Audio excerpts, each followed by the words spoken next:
Moisés? Você assistiu o filme? Então tá bom. Zezinho.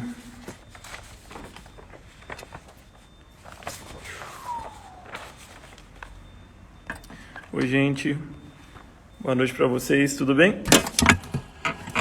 Tô me sentindo bagunçado aqui, mas tá bom. Oi, sogrinha. Oi, todo mundo. Tudo bem, né? Acredito que o pessoal vai entrar daqui a pouquinho. Se você está na lista de transmissão da igreja, você provavelmente recebeu uma mensagem falando que a gente está começando uma série de mensagem nova, né? Falando sobre o Deus todo inovador. E a gente ouve falar bastante de inovação, né? A gente vê as empresas cada vez mais querendo inovar para persistir no mercado. A gente percebe que a inovação é algo que brilha os olhos dos grandes empreendedores, dos grandes homens de negócio, né? Então, esse termo inovação é um termo até muito desse meio business, assim, né? Desse meio de comércio, empreendedorismo. Esse pessoal gosta muito de usar esse termo inovação. E onde eu trabalho hoje, né, na VG, que é uma empresa que mexe com software, mexe com tecnologia, eles também falam bastante sobre inovação. Queria muito que tivesse alguém aqui para poder falar um pouco sobre inovação. Eles tentam o tempo inteiro inovar nos produtos que eles lançam, eles tentam inovar nos processos que eles usam durante o seu dia a dia de trabalho e também no seu modelo de negócio. Então, inovação é algo que faz parte do DNA da empresa lá, onde eu trabalho hoje, e eles querem cada vez mais trazer isso para dentro. E inovação é algo que tem a ver com criatividade. Inovação está ligada à capacidade de ser criativo também. Mas inovação é diferente de transformação. E eu vou dar uma explicação para vocês do que é uma coisa e o que é outra. A transformação, por exemplo, ela pode ocorrer sem trazer uma novidade. Por exemplo, quando a gente vê o futebol. O futebol está aí desde que o mundo é mundo, né? Desde sei lá quando que surgiu o futebol. Mas ocorreram algumas transformações no futebol? Ocorreram. O VAR, por exemplo, entrou, né? Aquele árbitro de câmera. Entrou alguns cartões diferentes. Mas o futebol continua aquela mesma coisa. Qual que é a dinâmica de futebol? Quem fizer mais gol em menos tempo ganha o jogo. É isso que funciona, é assim que funciona o futebol. 11 de cada lado e isso é o futebol. Então as transformações que houveram no futebol não foram transformações que inovaram, que trouxeram uma inovação, que mudou totalmente a forma como a gente joga futebol, a gente assiste futebol. Então, assim, inovação é quando a gente pensa em algo totalmente novo, totalmente fora da caixa, totalmente inédito, totalmente novo. Algo que você nunca viveu, algo que você nunca experimentou, mas que essa inovação ela entra no nosso dia a dia e ela faz uma transformação gigante na nossa rotina. Por exemplo, quando a gente vivia eu não vivia essa época, mas quando os séculos passados aí a gente não tinha a máquina de lavar roupa. E a máquina de lavar roupa foi uma inovação, foi sensacional. Por quê? Porque antes todo mundo lavava roupa lá no rio, no tanque, onde quer que seja, mas ninguém sentia falta daquilo que não conhecia, que era exatamente o inovador. Ninguém sentia falta da máquina de lavar porque ela era algo que não existia.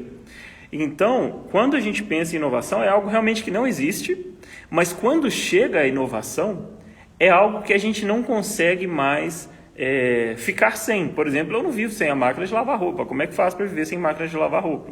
Como é que as nossas roupas vão ser lavadas à mão? É muito trabalhoso, dá muito trabalho. Então, assim, um exemplo bem prático, né, de como a inovação ela é transformadora.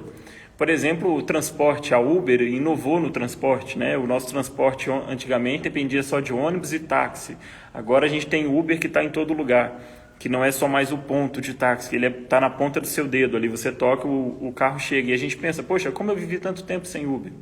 E a inovação é um pouco disso, gente, é um pouco daquilo que é realmente novo, daquilo que traz um resultado muito eficaz, muito absurdo, e que traz uma transformação que é muito relevante. Isso é inovação. E por que eu estou falando de inovação? Porque eu quero falar para vocês do Deus inovador, do Deus totalmente inovador, o Deus que cria coisas novas, apesar das coisas antigas, apesar dos problemas presentes. É um Deus que está sempre inovando na nossa vida, inovando na vida das pessoas que o amam de fato, que o obedecem. E essa inovação que eu quero falar com vocês, e a gente vai falar ao longo do mês sobre essa inovação de Deus na vida dos grandes homens da Bíblia, e como que ele pode inovar também na nossa vida se a gente observar esses homens de Deus que a Bíblia tanto fala para a gente. Queria começar então lendo um versículo com vocês, que se encontra em Mateus 17, no versículo 1 a 9. Vocês estão aí, gente? Está todo mundo aí? 100%? Bom ver vocês. Seja bem-vindo, Douglas. Como vocês estão? Saudade de vocês? Bom, Mateus capítulo 17, versículo do 1 a 9, fala o seguinte: 7 dias depois, Jesus ele tomou consigo Pedro, Tiago e João. Eram os 3 amigos mais íntimos ali de Jesus, né? E então pegou os 3 amigos e os levou em particular para um alto monte. E ali ele foi transfigurado diante deles, a sua face brilhou como um sol, e as suas roupas tornaram-se brancas como a luz, ou brancas como um comercial de sabão em pó. E aí diz que a sua face brilhou, a face de Jesus brilhou como um sol, e as suas roupas então se tornaram brancas, como a luz. E naquele momento apareceram diante deles, né, dos 3 que estavam ali, mais Jesus, Moisés e Elias, conversando com Jesus. Apareceu então 2 homens do Antigo Testamento, 2 personalidades incríveis do Antigo Testamento, e começaram a conversar com Jesus. Então Pedro disse, né, Pedro sempre muito para frente, perguntou: Senhor, é bom estarmos aqui. Se quiseres, farei 3 tendas, uma para ti, uma para Moisés, outra para Elias. E enquanto ele ainda estava falando, uma nuvem resplandecente os envolveu, de onde ele saiu, de onde saiu uma voz que dizia: Este é o meu filho amado, em quem me agrado, ouçam-no. E ouvindo isso, os discípulos prostraram-se com o rosto em terra e ficaram aterrorizados. Mas Jesus se aproximou e tocou neles e disse: Levante-se, não tenham medo. E erguendo os olhos, não viram mais ninguém a não ser Jesus. Enquanto desciam o monte, Jesus lhe ordenou: Não contem a ninguém o que vocês viram, até que o Filho do Homem tenha ressuscitado dentre os mortos. Amém. Senhor, diante da Tua palavra, Deus, nós te pedimos ajuda para que a gente fale apenas o que ela diz e não mais do que ela diz, e que nós possamos, Deus, como Tua igreja, e eu como uma figura aqui que está falando, Pai, eu te peço que o Senhor fale através de mim, que o Senhor me use, que os meus irmãos possam estar de ouvidos abertos, de coração aberto, para que essas palavras entrem no seu coração. Em nome de Jesus, Senhor. Amém.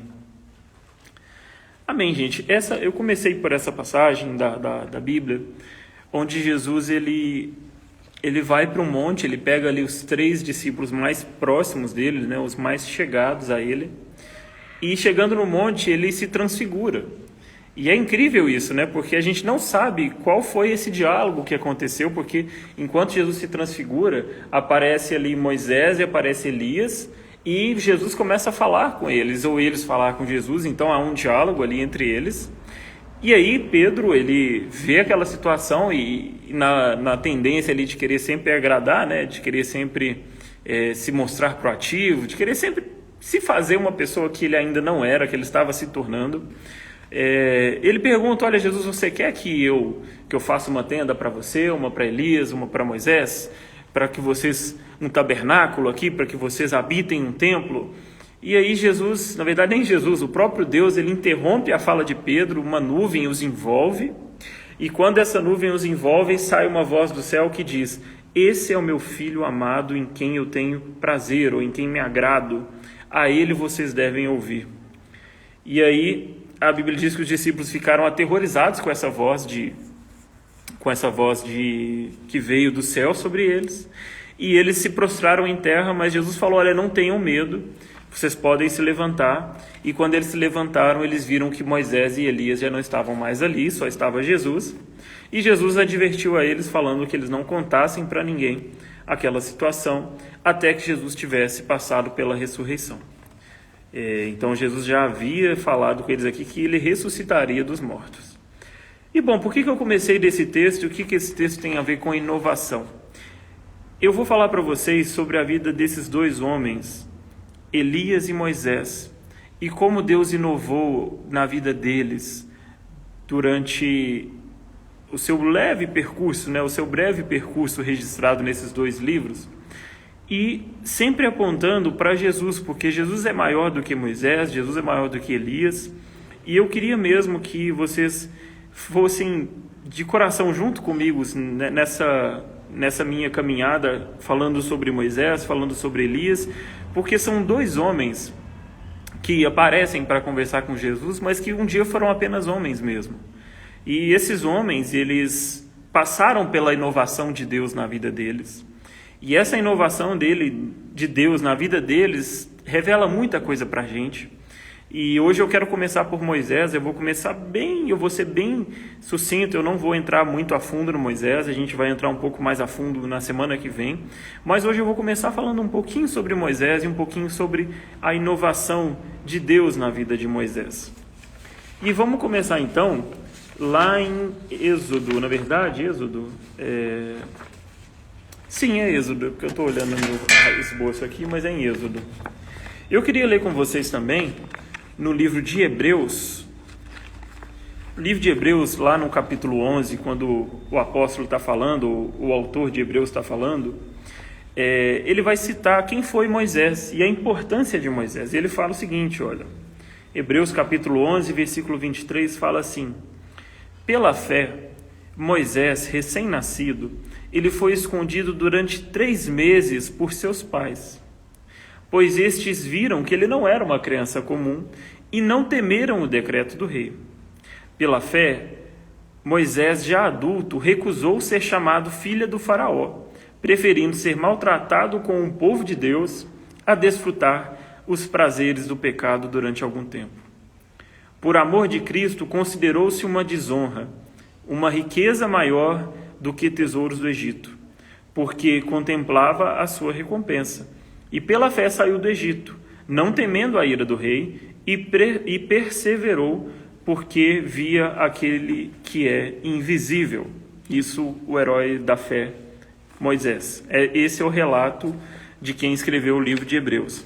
Agora tem um outro relato sobre Moisés, no último capítulo aí de Deuteronômio, que está lá entre os 5 primeiros livros da Bíblia, e ele fala o seguinte, que em Israel nunca mais se levantou um profeta como Moisés, a quem o Senhor conheceu face a face, e que fez todos aqueles sinais e maravilhas que o Senhor tinha enviado para fazer no Egito, contra Faraó, contra os seus servos e contra toda a terra.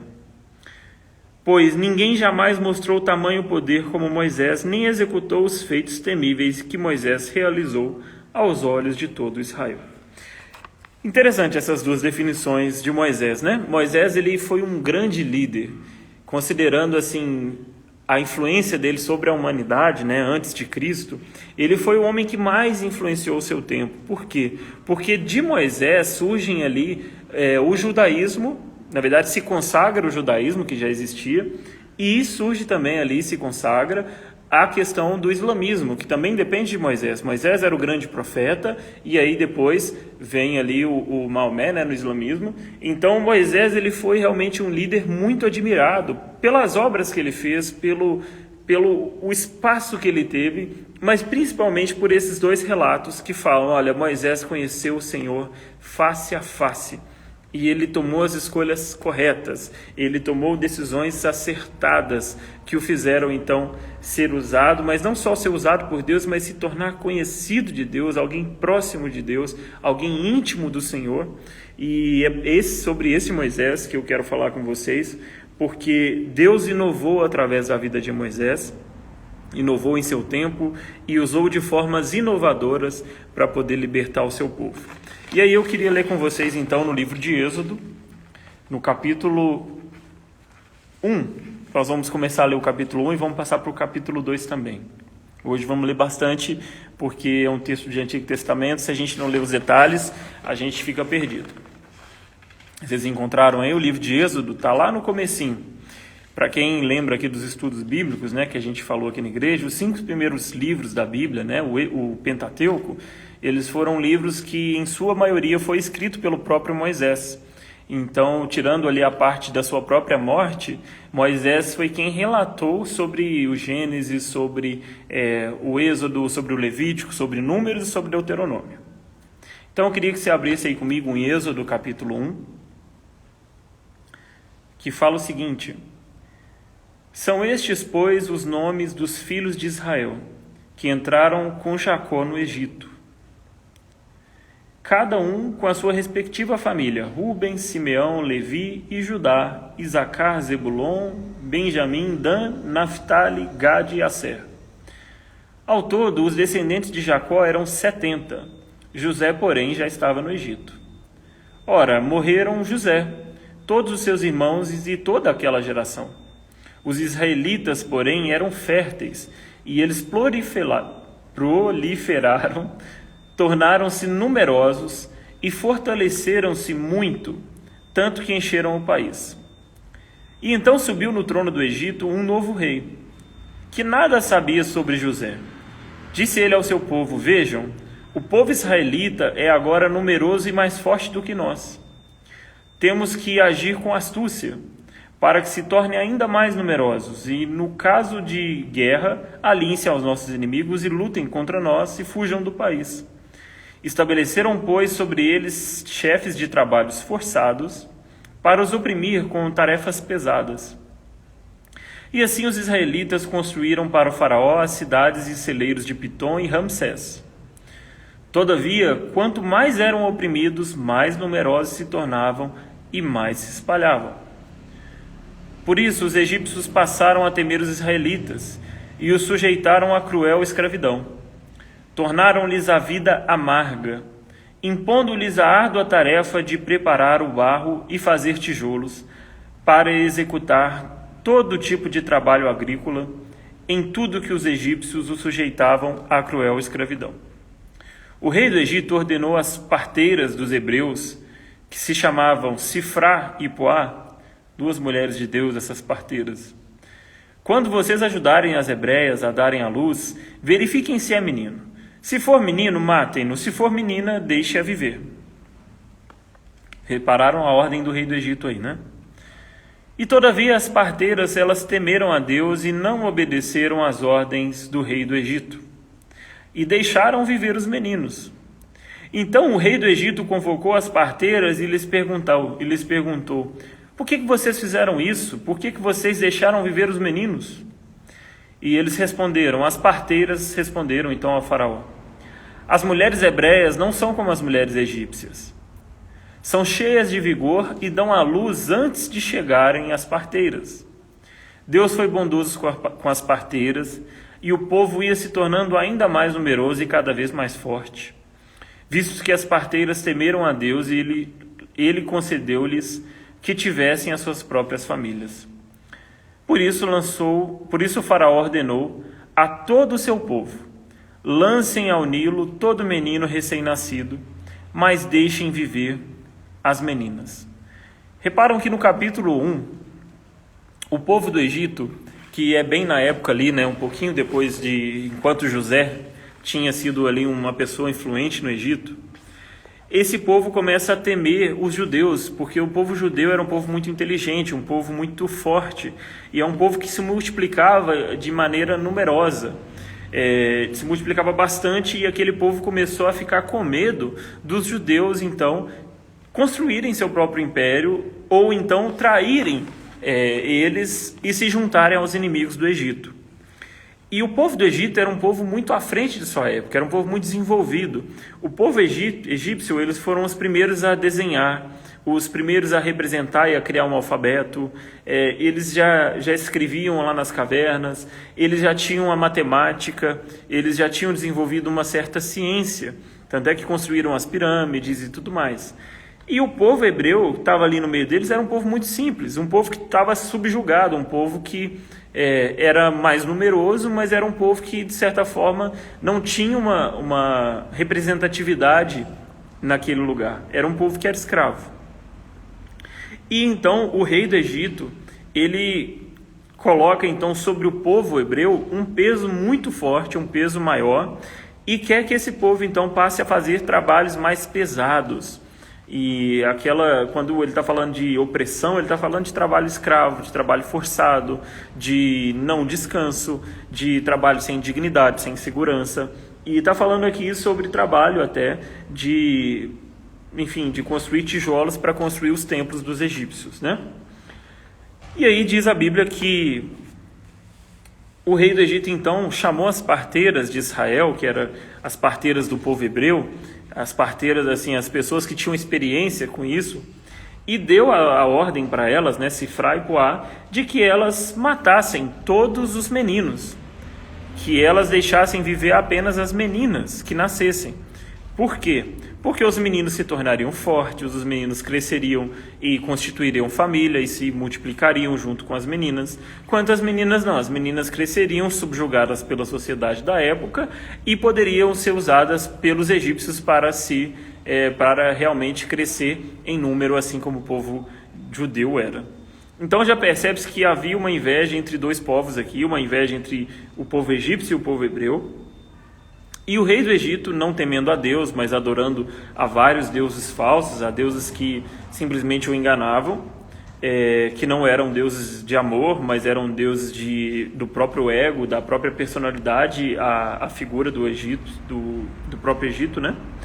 E então esse rei manda com que essa parteira faça isso, só que essas parteiras, ao contrário do que ele espera, elas não temem ao faraó, elas temem ao Senhor, e elas se sujeitam à vontade do Senhor e falam: olha, eu não vou fazer isso, eu não vou contar para ninguém.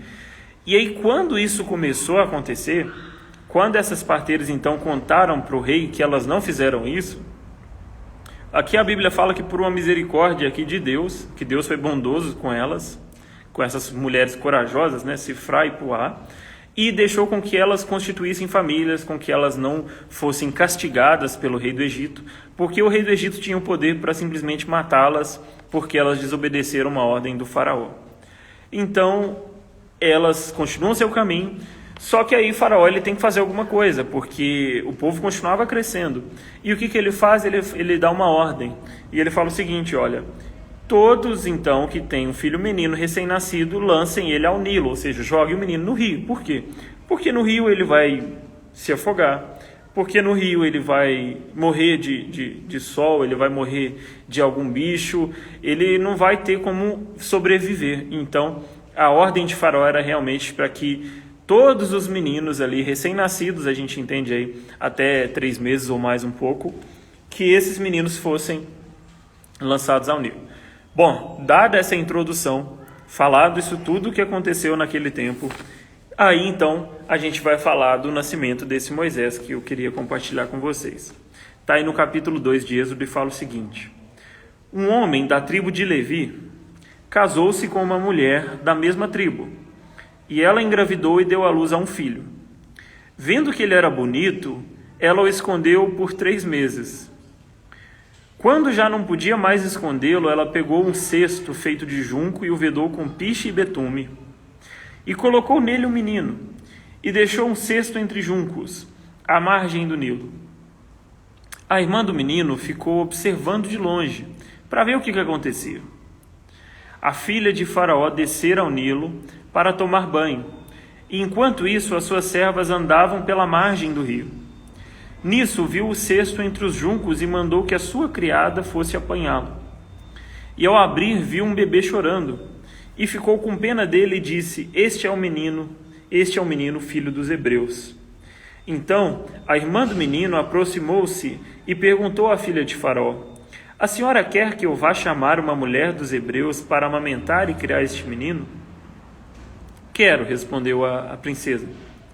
E a moça foi chamar a mãe do menino. Então a filha do faraó disse à mulher: leve este menino e amamente-o para mim. Eu lhe pagarei por isso. E a mulher levou o menino e o amamentou. E tendo o menino crescido, ela levou a filha de Faraó, que o adotou e lhe deu o nome de Moisés, dizendo, porque eu o tirei das águas. Vamos parar aqui por um momento. Repara essa história de Moisés. Essa moça, que a gente não tem nem o nome da mãe dele, nem do pai dele, a gente vai saber que é Joquebede depois por outros relatos, mas esse nome, essa pessoa que está tendo um filho, ela vê esse menino, e o fato dela esconder Moisés, isso colocaria em risco toda a sua família. Mas mesmo assim, ela falou, olha, eu vou esconder ele por esse período, e eu vou esconder ele o máximo que eu puder. E é tão interessante esse mistério, porque, gente, essas vilas onde o povo hebreu vivia, era como se fossem essas casas populares que a gente conhece hoje, né? Que é uma do lado da outra. Então, quando o neném da vizinha chora, você ouve. E aqui está falando que eles esconderam Moisés por 3 meses. Será que Moisés, durante esses 3 meses, não chorou? Será que Moisés não fez barulho? Como será que eles fizeram para esconder? Porque a mãe também era escrava, a mãe precisava trabalhar. E como que a mãe então cuidava do filho se ela tinha que trabalhar como escrava? Como que esse filho ficou durante esses 3 meses?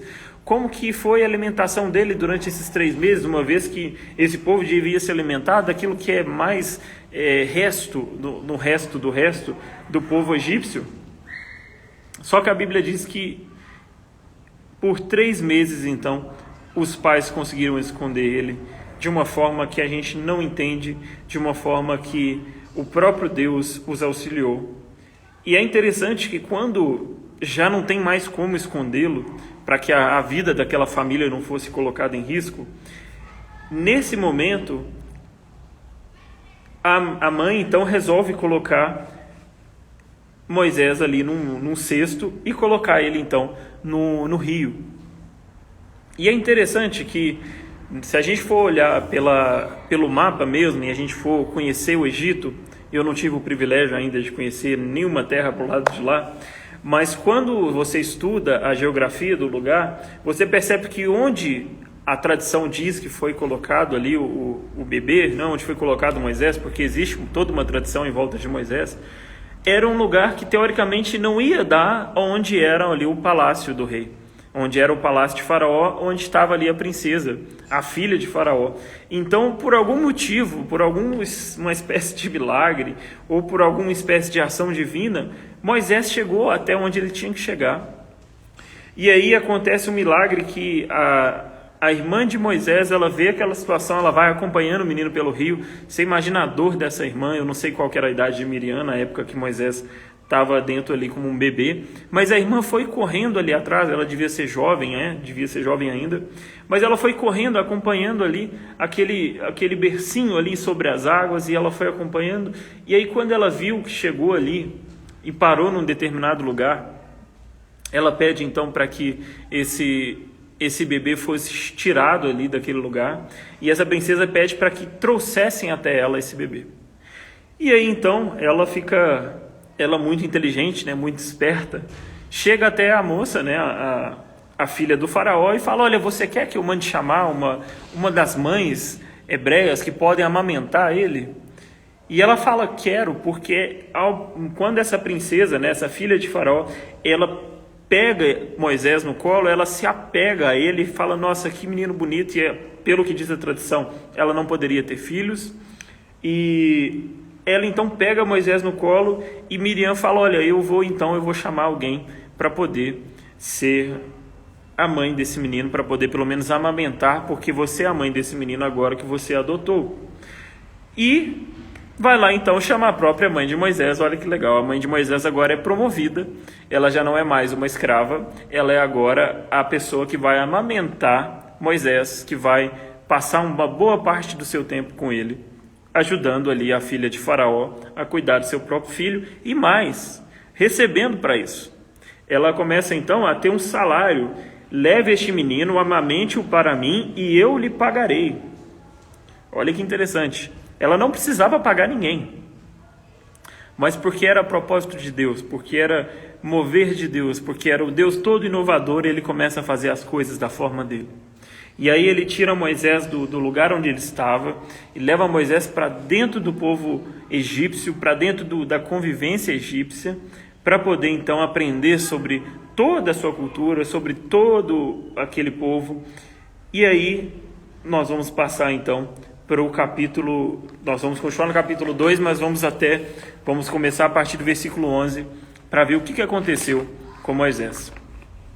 Estão me acompanhando aí? Eu não estou vendo as expressões aí. Estão me acompanhando? Está dando para seguir? Está dando aí, Adeus? Maravilha. Está dando, né, gente? Espero que sim.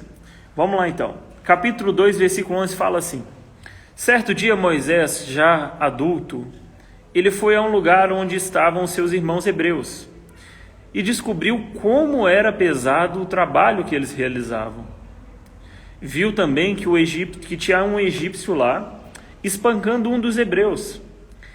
E ele correu olhar para todos os lados e, não vendo ninguém, ele foi lá, matou o egípcio e o escondeu na areia.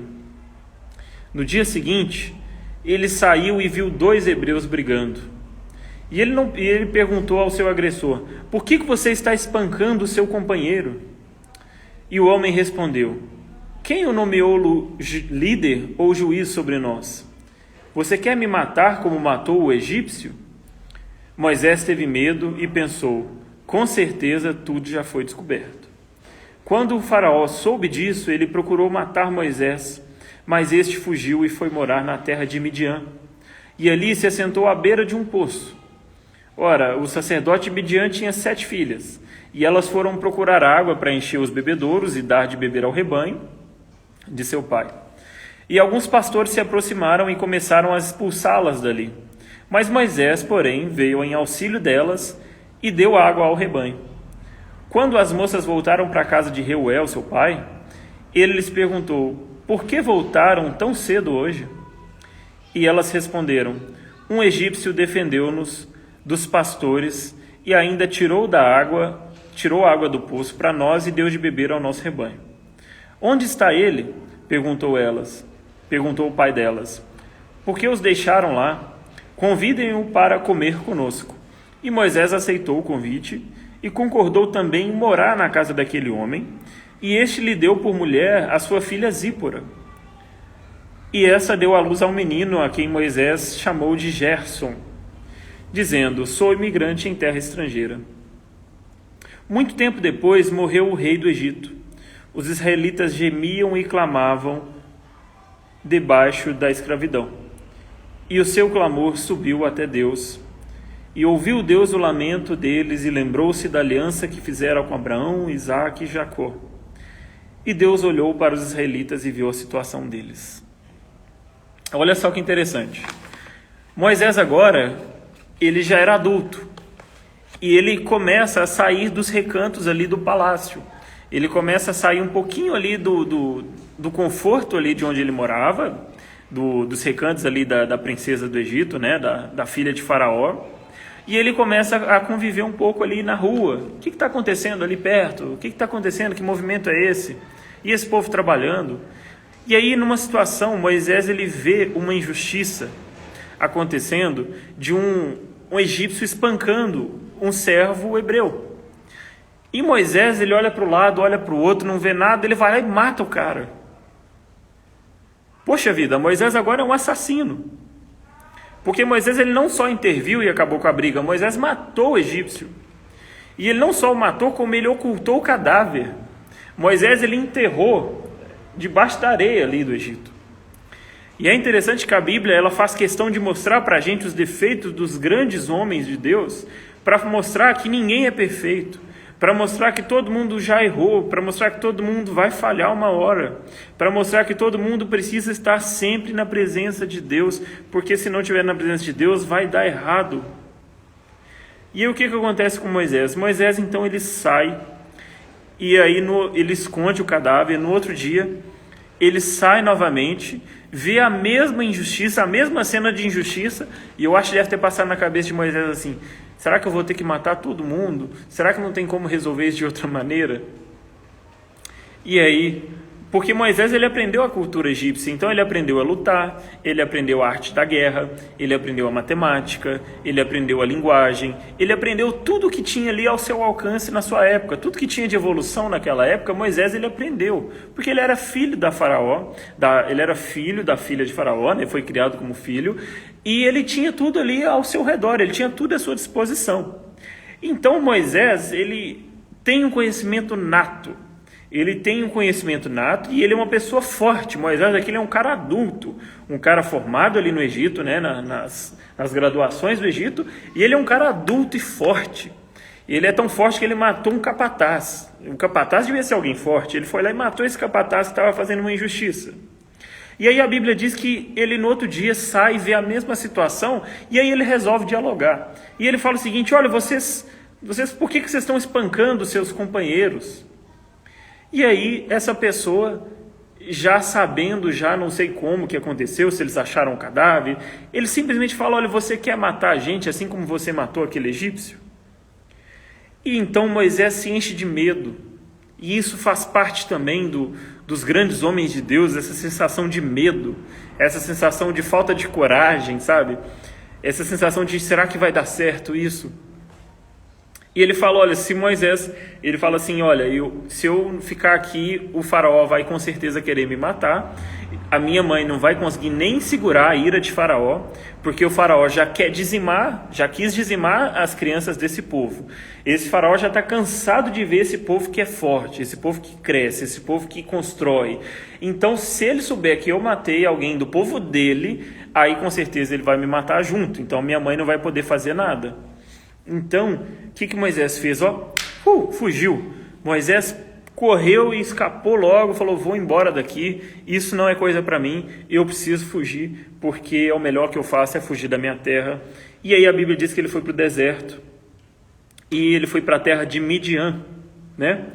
Essa terra de Midian era uma terra onde o sogro dele tinha um grande negócio ali, né? Uma grande agropecuária ali, ele tinha um grande negócio. E aí a Bíblia diz que Moisés ele está ali no meio do caminho, e as filhas desse homem, né, Reuel ou Jetro, né, como alguns chamam, elas estão ali naquele lugar e vão para poder tirar água para o rebanho, ou seja, eram mulheres pastoras, tá? Na Bíblia tem mulheres pastoras, Zípora é uma dessas mulheres que a gente vai citar. E essas pastoras, então, de ovelhas, do gado, enfim, do que tinham ali, essas pastoras foram lá para tirar água do poço. Só que chegando lá no poço, vieram uns pastores de fora, uns pastores de outro rebanho, e começou a expulsar essas mulheres de lá, porque eles eram mais fortes, eles eram talvez mais numerosos, e simplesmente achavam que eles tinham a preferência sobre aquele poço.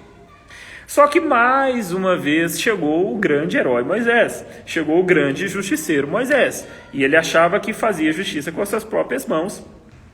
Só que ali, àquela altura do campeonato, Moisés ele já estava um pouco mais trabalhado, porque agora ele estava trabalhado no medo, ele estava trabalhado na culpa, porque ele realmente matou um homem.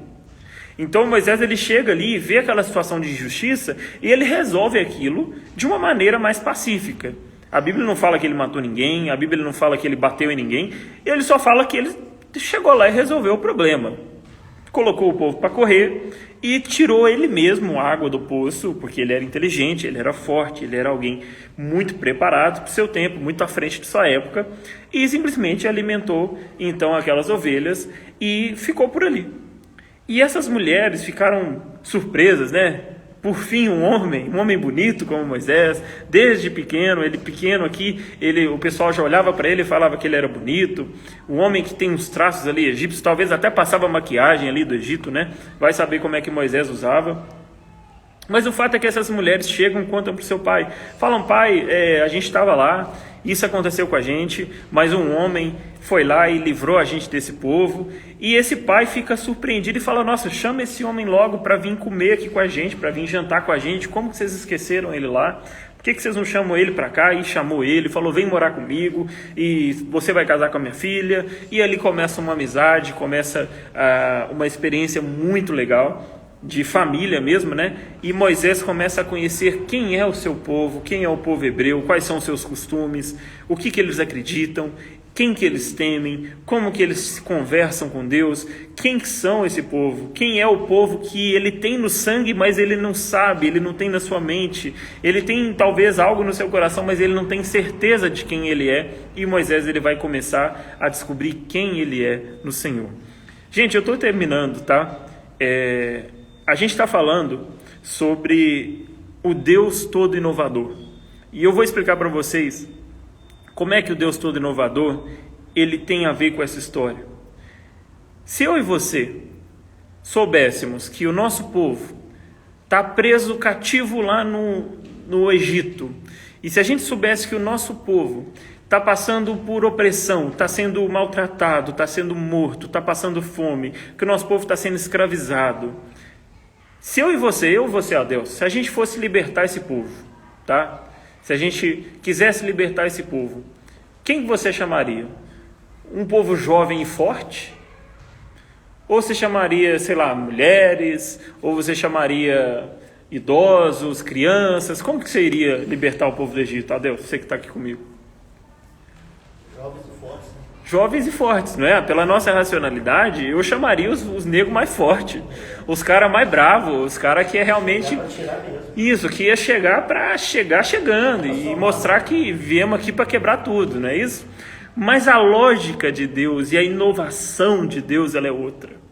Deus, ele tira Moisés então ali do Egito e leva ele para a casa dessa família para ele ser criado, e ele fica lá 40 anos. Moisés, ele só volta para o Egito quando ele tem 80 anos.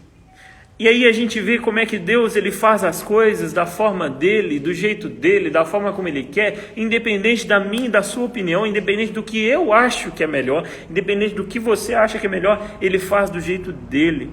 E a grande característica de Deus, e a gente vai ver isso ao longo da vida de Elias, ao longo da vida de Moisés, é que Deus, ele o tempo inteiro está querendo mostrar quem ele é, o poder dele, ele está querendo mostrar o poder dele, o caráter dele, a soberania dele através de nós. Então a obra que Deus faz na nossa vida não é nossa, não é através de nós, não é no sentido que depende de nós apenas, mas é algo que vem dele para nós, é um tratamento de Deus para nós. Então quer dizer que não importa o quanto a gente seja falho, não importa o quanto a gente tem errado, Deus, ele pode nos transformar. Deus pode fazer com que esse fugitivo aqui, esse assassino aqui, se torne o maior líder que já existiu para os judeus, se torne ali o maior líder que já existiu daquela época.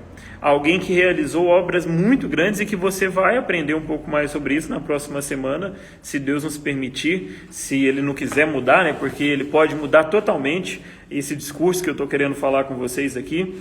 Mas de verdade, meus irmãos, o Deus todo inovador, Ele pega pessoas com situações totalmente diversas da nossa, situações totalmente diferentes do que a gente entende que é o melhor, sabe?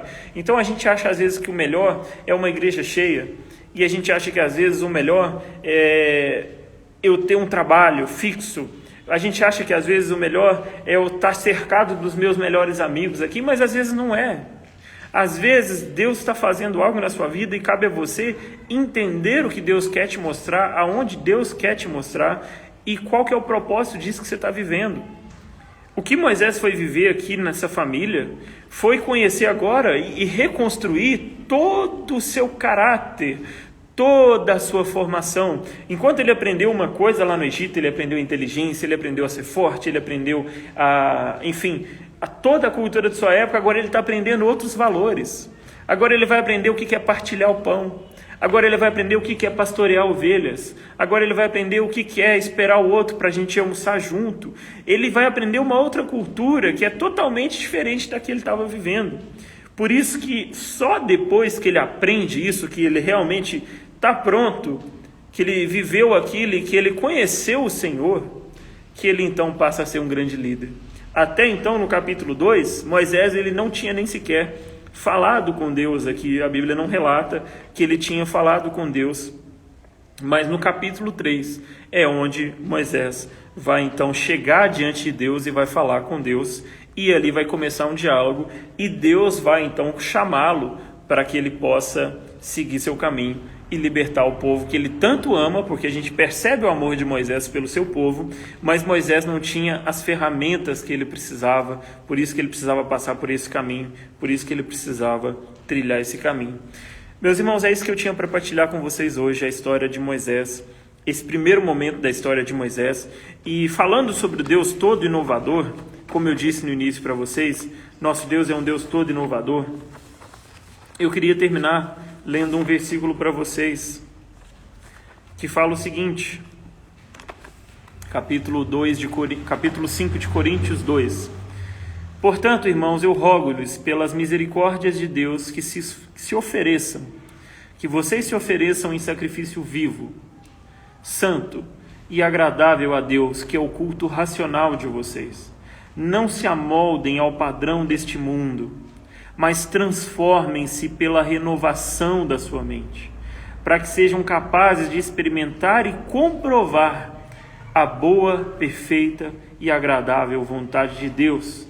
Pois pela graça que me foi dada eu digo a todos, ninguém tenha de si mesmo um conceito mais elevado do que deve ter, mas pelo contrário, tenha um conceito equilibrado, de acordo com a medida de fé que Deus lhe concedeu. Graças a Deus, meus irmãos, essa palavra de Paulo, ela é design thinking purinho. Se meus amigos do trabalho estivessem aqui e eles ouvissem essa frase, né, experimentar e comprovar, eles iam pensar num protótipo, porque isso é design thinking.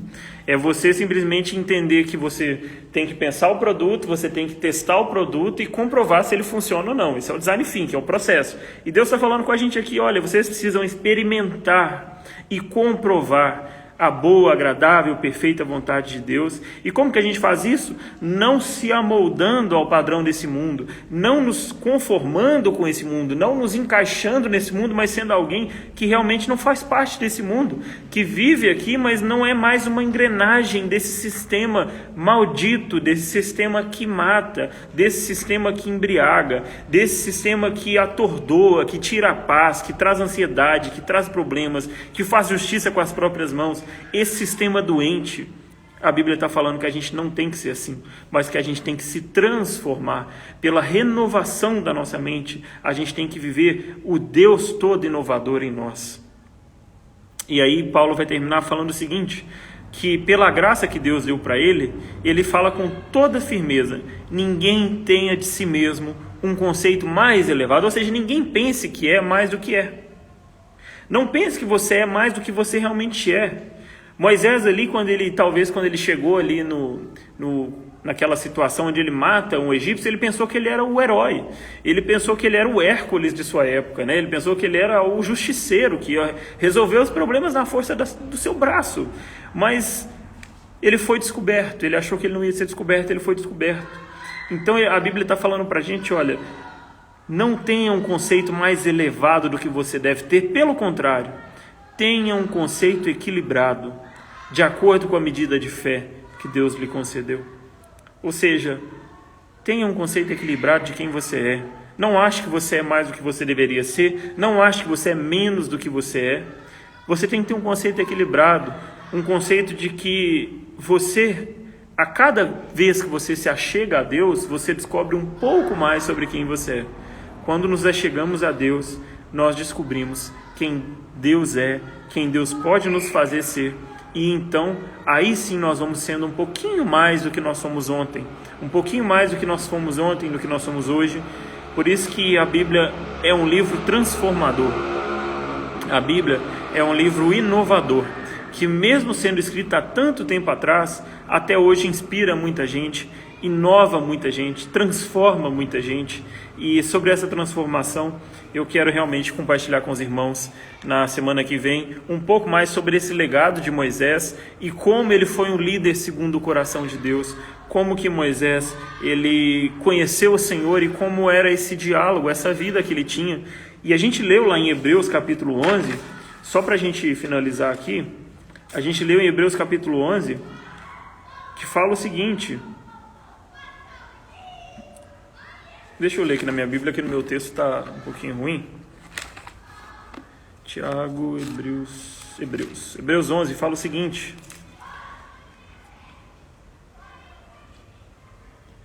Hebreus 11, capítulo 26, olha o que ele fala de Moisés. Por amor de Cristo, ele considerou a sua desonra uma riqueza maior do que os tesouros do Egito, porque ele contemplava a sua recompensa. Veja bem, como que Moisés, por amor de Cristo, fez alguma coisa? Se Moisés não conhecia a Cristo, Cristo não tinha nem vindo. Repara como é que seguir Jesus é algo que se faz com o coração desde antes de Jesus. O autor de Hebreus está falando que pela fé, Moisés já adulto recusou ser chamado filho de Faraó, preferiu ser maltratado como povo de Deus, os hebreus, e do que desfrutar dos prazeres e do pecado lá do povo egípcio. E fala no versículo 26 que por amor de Cristo ele considerou a desonra uma riqueza maior do que os tesouros do Egito, porque ele contemplava a sua recompensa. E pela fé ele saiu do Egito, não temendo a ira do rei, ele perseverou, como via que é aquele que é invisível. Então pela fé ele celebrou a Páscoa, ele fez a aspersão do sangue, e para que o destruidor não tocasse nos filhos dos israelitas. Pela fé o povo atravessou o Mar Vermelho, como terra seca nos seus pés, mas com os egípcios tentaram fazê-lo, eles morreram. Enfim, pela fé, meus irmãos, quando a gente vive pela fé, e a gente encarna os valores da fé, pelo amor de Cristo, a gente se submete a esse senhorio, a nossa vida é submetida ao senhorio de Cristo. Pela fé, esse Senhor Deus nos molda, esse Senhor Deus nos transforma, e esse poder inovador de Deus, ele se faz presente nas nossas vidas a qualquer momento. Que Deus abençoe a semana de vocês, que Deus abençoe a casa de vocês. Se vocês quiserem, leia Êxodo capítulo 1, 2, 3, 4 e em diante. A gente vai falar sobre ele esses próximos domingos. E eu espero muito que Deus possa falar com você e que você possa se aproximar cada vez mais do Deus inovador. Em nome de Jesus. Pai, eu te agradeço por mais um dia, te agradeço pela tua palavra, por esse estudo, Deus, que talvez foi um pouco longo, mas que nos revela um pouco sobre as coisas do Senhor e o teu povo e a história que vem antes do próprio Senhor. Nós te agradecemos porque o Senhor é um Deus que nos transforma e nos faz transformadores, nos dá o privilégio de ser usado para transformar vidas de pessoas, Senhor. Nos ajuda, Deus, diariamente, porque nós somos falhos, precisamos do Senhor. Assim te oramos em teu nome, Pai. Amém. Amém, meus irmãos. Um beijo, fica com Deus, viu, gente? Valeu!